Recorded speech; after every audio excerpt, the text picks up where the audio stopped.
नमस्कार मित्रों, आज आपके लिए भारत का प्रसंग लेकर उपस्थित हैं। मित्रों, प्रसंग में आगे बढ़ने से पहले आप हमारे चैनल को अवश्य सब्सक्राइब कर लेना, वीडियो को लाइक और अपने मित्रों से शेयर करना, एक छोटा सा कमेंट्स लिखकर हमारा उत्साहवर्धन तो ज़रूर करना मित्रों। तो आइए आनंद लेते हैं प्रसंग का।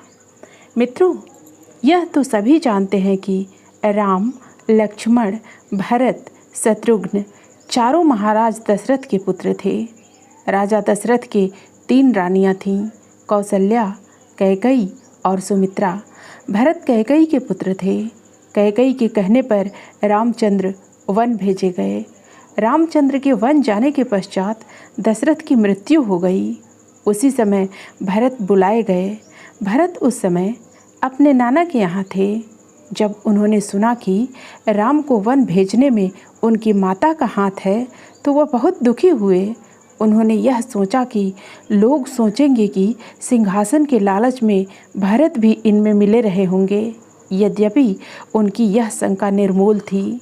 दशरथ के अंतिम संस्कार के संबंधित कार्य होने के बाद लोगों ने उनसे अनुरोध किया कि राजा दशरथ की प्राण त्यागते समय यही आज्ञा थी कि आप अयोध्या के राजा बने, इसलिए राजकाज संभालिए और प्रजा का इस प्रकार पालन कीजिए कि वो सुखी हों।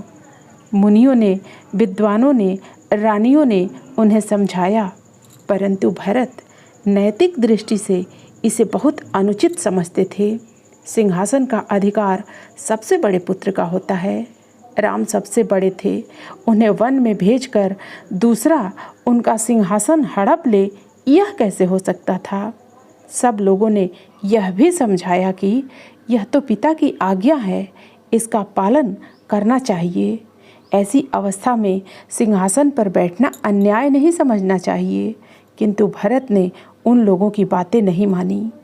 बड़े अनुनय विनय के साथ उन्होंने लोगों से प्रार्थना की कि मुझे राम से भेंट करने की आज्ञा दी जाए, और उन लोगों से आज्ञा प्राप्त कर वे रामचंद्र से भेंट करने वन में गए। अनेक वन में घूमते, लोगों से पूछते, नदियों को पार करते वे उस पहाड़ पर पहुँचे जहाँ भगवान राम थे। राम को जब यह समाचार मिला तब सब कुछ छोड़कर वे सामने पहुँचे। भरत उनके चरणों में गिर गए। भरत ने जिस प्रकार राम से विनती की, सारा दोष अपने सिर पर मढ़कर जिस ढंग से क्षमा याचना की, वह ऐसा उदाहरण है जिसकी तुलना का दूसरा उदाहरण संसार में नहीं मिलता। राम ने कहा, पिताजी की आज्ञा से तुम राज्य पर शासन करो। भरत ने राज्य को स्वीकार नहीं किया और कहा, आपका राज्य है, नियम से, विधान से आपको मिलना चाहिए, मेरा कोई अधिकार नहीं। तुलसीदास ने रामचरितमानस में इसका बहुत मार्मिक वर्णन किया है। भरत के अनुनय विनय के साथ लोगों ने भी रामचंद्र को बहुत समझाया, किंतु वह अपनी बात पर अटल रहे। अंत में जब राम किसी प्रकार नहीं माने तो भरत ने यह आज्ञा मांगी कि आपकी खड़ाऊं सिंहासन पर रखकर राज्य के दायित्वों का निर्वहन करूंगा। राज्य आपका ही रहेगा, मैं आपका प्रतिनिधि रहूंगा। भरत अयोध्या लौट आए।